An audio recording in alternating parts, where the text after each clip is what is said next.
कहानी स्टार्ट होता है रिचर्ड से, जो एक बहुत सीधा साधा और मिडिल क्लास आदमी था, जिसके घर में उसकी पत्नी ब्रैंडी और उसके 5 बेटी रहते थे। और उन 5 बेटियों से 2 छोटे बेटी को वो टेनिस के स्टार बनाने के कोशिश में लगता रहता था। उन 2 छोटी बेटियों का नाम था वेनस और सेरेना, और उन दोनों को वो जूनियर कह के पुकारा करता था। रिचर्ड अपने 2 बेटी सेरेना और वेनस के टेनिस प्रैक्टिस करने के लिए बहुत सारे टेनिस बॉल्स और रैकेट का जुगाड़ करता है, और वो बहुत सारे टेनिस कोच के पास जाता है अपने दोनों बेटियों को कोचिंग देने के लिए। पर वो सब कोच रिचर्ड के बेटियों को फ्री में ट्रेनिंग देने के लिए मना कर देते हैं। फिर रिचर्ड हमेशा की तरह खुद ही अपने बेटियों को टेनिस के कोचिंग देना शुरू कर देता है। रिचर्ड अपने 2 बेटियों को टेनिस के स्टार बनाने के लिए बहुत ज्यादा परिश्रम करता है। वो दोनों को बारिश हो या धूप हो या ठंड हो, उन सब में उनको प्रैक्टिस करवाता है। जब ये सब उनके एक नेबर देखते हैं तो वो रिचर्ड को ये सब ना करने का सलाह देते हैं, पर रिचर्ड उनके बात को अनदेखा करके चला जाता है। इसके बाद अगले ही दिन रिचर्ड अपने 5 बेटियों के साथ जाता है टेनिस प्रैक्टिस करने के लिए। वो जाते हैं रोड के साइड में एक गंदे से कोर्ट के पास, और उस कोर्ट को अपने हाथ से साफ करके वहां पर टेनिस के प्रैक्टिस करते हैं। पर उसी बीच रिचर्ड के बड़ी बेटी को कुछ लड़के आके वहां पर तंग करने लगते हैं। जब रिचर्ड उन लड़कों को ये सब करते हुए देखता है तो वो जाके अपने बड़ी बेटी को वहां से चली जाने के लिए बोलती है, और उसके बाद वो जाके उन लड़कों को ये सब ना करने का सलाह देता है। पर वो सब लड़के रिचर्ड को एक धक्का देते हैं और उसको मारते हैं। इसको देखकर ये 5 लड़की बहुत ज्यादा डर जाते हैं, और जब रिचर्ड अपने गाड़ी लेकर अपने 5 बेटियों को लेकर डर जाता है, तभी वो बोलता है कि आप अपने सुरक्षा कर पाएंगी, और तो कभी भी तुम्हारे पिताजी तुम्हारे सुरक्षा के लिए नहीं रहेगी। इसके बाद वो सब घर पहुंचने के बाद ब्रांडी ये बात सब जान के रिचर्ड को बहुत ज्यादा समझाता है, और ब्रांडी रिचर्ड के ये हालत देखकर बहुत ज्यादा दुखी भी होता है। इसके बाद रिचर्ड निकल जाती है अपने जॉब करने के लिए, जहाँ पर हम जान पाते हैं कि ब्रांडी एक नर्स थी और वो दिन में काम करती थी, और दिन में रिचर्ड अपने 2 बेटियों को जाके टेनिस का प्रैक्टिस कराता था, और ब्रांडी के आने के बाद रिचर्ड रात को जाकर जॉब करता था। जब ब्रांडी रिचर्ड को बोलता है कि तुम बूढ़े के जैसा दिख रहे हो, तब रिचर्ड को इससे कुछ भी अफसोस नहीं था। उसके पास एक ही सपना था, अपने 2 बेटी वेनस और सेरेना को दुनिया के सबसे बड़ा टेनिस स्टार बनाने के लिए। इसके बाद रिचर्ड और एक कोच के पास जाता है, पर वो भी रिचर्ड के 2 बेटियों को फ्री में टेनिस सिखाने के लिए मना कर देते हैं। इसके बाद उसी दिन रिचर्ड अपने फैमिली के साथ खाना खाने के लिए एक होटल में जाता है, पर वहां पर वो अपने फैमिली को छोड़कर खुद टेनिस कोर्ट पर आकर क्या और कैसे अपने बेटियों को एक अच्छे कोच के पास भेजना होगा और कैसे उनका प्रैक्टिस अच्छे कोच के पास करना होगा, ये सब सोच रहा होता है। पर तभी उसी लड़के जिस लड़के लोग पहले उसके बड़ी बेटी को तंग किए थे, उसी लड़के लोग आकर वहां पर रिचर्ड को भी तंग करने लगते हैं। जब वो सब लड़के उसकी बड़ी बेटी के बारे में कुछ अनशब्द बोलते हैं, तभी रिचर्ड बहुत गुस्सा होकर उन सब लड़कों के ऊपर आक्रमण कर देता है। तभी वहां पर वो सब लड़के रिचर्ड के ऊपर भारी पड़ जाते हैं और रिचर्ड को घायल करके वहां से चले जाते हैं। पर रिचर्ड बहुत ज्यादा गुस्सा होकर अपने गन निकालकर जब वो लड़का को मारने के लिए जाता है, तभी वहां पर कोई आकर उस लड़के को मार के चला जाता है। जब रिचर्ड ये सब देखता है, वो डर के वहां से भाग जाता है। इसके अगले ही दिन रिचर्ड अपने 2 बेटी सेरेना और वेनस को लेकर मशहूर टेनिस कोच पॉल के पास जाते हैं, जहां पर पॉल सेरेना और वेनस को खेल देखकर वेनस को फ्री ट्रेनिंग देने के लिए मान जाते हैं। पर सेरेना इस बात से थोड़ा दुखी हो जाता है, पर सेरेना का टेनिस प्रैक्टिस का जिम्मा उसके माँ ब्रांडी उठाती है। जिसके बाद सेरेना और वेनस का टेनिस प्रैक्टिस का जर्नी शुरू हो जाती है, जहाँ पर रिचर्ड एक आइडिया लगाता है। जब वेनस जाके पॉल के साथ टेनिस प्रैक्टिस कर रही होगी, उसी वक्त रिचर्ड उनका सब वीडियो रिकॉर्ड करेगा, और उसके बाद उस वीडियो को आकर घर में सेरेना और वेनस के सामने देखेगा। इसी तरह ही वेनस पॉल के साथ अच्छे से टेनिस प्रैक्टिस कर पाएगी, और सेरेना भी उस वीडियो को देख के ब्रांडी के साथ अच्छे से टेनिस प्रैक्टिस कर पाएगी। तो इसी तरह सेरेना और वेनस की टेनिस प्रैक्टिस की जर्नी आगे बढ़ती है। इसके बीच कुछ दिनों के बाद पॉल आके रिचर्ड को बोलता है कि वेनस को भी जूनियर चैंपियनशिप में उतारने का जरूरत आ गया है, और इसके बाद वेनस जाकर जूनियर चैंपियनशिप में हिस्सा लेती है, और इसके बाद वो बहुत सारे चैंपियनशिप जीत के बहुत सारे कप घर ले आती है। जिसके बाद वो एक स्टार खिलाड़ी बन जाती है, और उसका नाम पेपर में भी आती है, जिसको देखकर उसके घर लोग सारे खुश हो जाते हैं।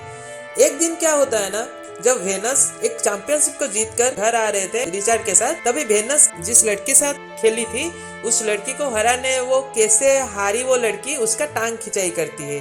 तभी रिचर्ड उसको मना करती है, पर वो वेनस वहाँ पर नहीं सुनती है। तभी क्या करते हैं ना, रिचर्ड वहाँ पर दुकान के सामने गाड़ी रखकर उन पांचों को भेजती है कि कुछ सामान लाने के लिए। पर वो पांचों जब आते हैं, रिचर्ड अपने गाड़ी को लेकर वहाँ से चला आता है। तभी रिचर्ड की पत्नी ब्रांडी रिचर्ड को गुस्सा करती है। तभी रिचर्ड वहाँ पर रुकता है। जब उसके पांचों बेटी उस दुकान से बाहर आते हैं, तभी वो देखता है कि रिचर्ड अपने गाड़ी लेकर कुछ आगे निकल गया है। तभी वो जान पाते हैं कि पिताजी उनके ऊपर बहुत ज्यादा गुस्सा हो गए हैं। और जब वो घर आते हैं, तभी रिचर्ड उन सब पांचों को एक फिल्म दिखाता है और उस फिल्म से वो क्या सीखे उनको पूछता है। जब वो पांचों कुछ अलग अलग आंसर देते हैं, तब रिचर्ड बोलता है कि हारने के बाद और जीतने के बाद किसी का भी टांग खिंचाई नहीं करना है, सभी वहाँ पर नॉर्मल ही रहना है। अब हारे या जीते, कभी किसी का बुराई भी नहीं करना है। इसके ठीक बाद रिचर्ड सेरेना और वेनस को लेकर बारिश में टेनिस के प्रैक्टिस करवाता है। जब वो प्रैक्टिस सेशन से घर आता है, तभी वो देखता है कि उसके घर के सामने पुलिस के कार खड़ा है। तो जब वो घर के अंदर जाता है, तभी वो देखता है कि उनके घर में पुलिस आई है। और जब वो पूछती है, तभी वो पुलिस बोलती है कि उसके नेबर उनको फोन करके बुलाया है अपने कि उनके घर में उनके बेटियों के साथ अत्याचार हो रहा है। जब रिचर्ड टेनिस प्रैक्टिस के बाद पुलिस को बताता है, तब पुलिस वहां से चला आता है। और उसके बाद ब्रांडी अपने नेबर के पास जाकर उसको सभी बात समझाता है और उसको बोलता है कि वो रिचर्ड और ब्रांडी के घर के बारे में कुछ भी मत बोले। इसके बाद पॉल रिचर्ड को लेकर कुछ बड़े लोगों के पास जाता है। उन बड़े लोग रिचर्ड को वेनस के ब्रांड के वैल्यू बढ़ाने के लिए बोलते हैं और वेनस को फ्री में सब ट्रेनिंग देंगे, सब देंगे वो बोलते हैं। और उन वेनस को लेकर बड़े चैंपियनशिप में उतारेंगे के लिए बोलते हैं। पर रिचर्ड ये सब सुनकर वहां से गुस्सा होकर निकल जाता है। और जब वो पॉल को बोलता है कि वेनस अभी प्रेशर संभाल नहीं पाएगा और वो अभी जूनियर चैंपियनशिप भी नहीं खेलेगा, वो अभी छोटा छोटा प्रैक्टिस सेशन ही बस करेगा, तभी पॉल वहां से गुस्सा होकर चला जाता है और वेनस के कोचिंग छोड़ देता है।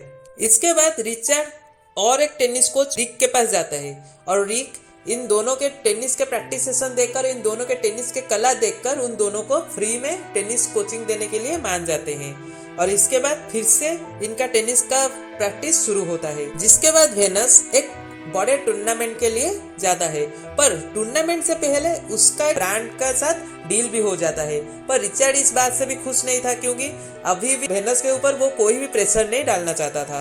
पर रिक के समझाने पर रिचर्ड ये बात से मान जाता है।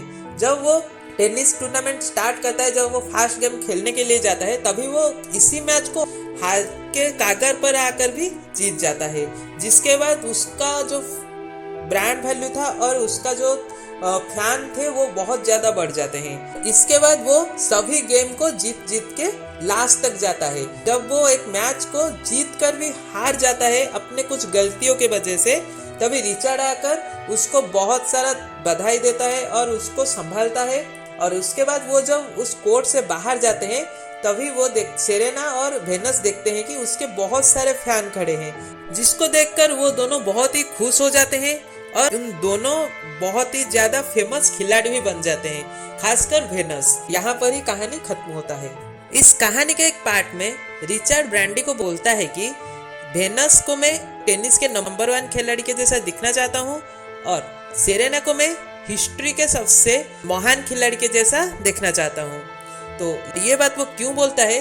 और एक पार्ट में जब पॉल वेनस और सेरेना का इंटरव्यू लेता है, जब वो उसके सामने पहले जाते हैं, पॉल के सामने टेनिस के प्रैक्टिस करने के लिए, जब वो सेरेना और वेनस को पूछता है कि उनका एम क्या है, तभी वेनस बोलती है कि वो एक टेनिस के नंबर 1 खिलाड़ी बनना चाहती है। और जब सेरेना को पॉल पूछता है उसका एम क्या है, तभी सेरेना बोलती है कि वो जैसे खेलेगी फ्यूचर में सब उसके जैसा ही सब खेलना चाहेंगे। तब ये बात भी सेरेना क्यों बोलती है और रिचर्ड के बाद और यहाँ पर जो सेरेना जो बात बोलती है वो बात कैसे मेल खाती है और ये कहानी किसके ऊपर आधारित है, तो आप समझ गए होंगे।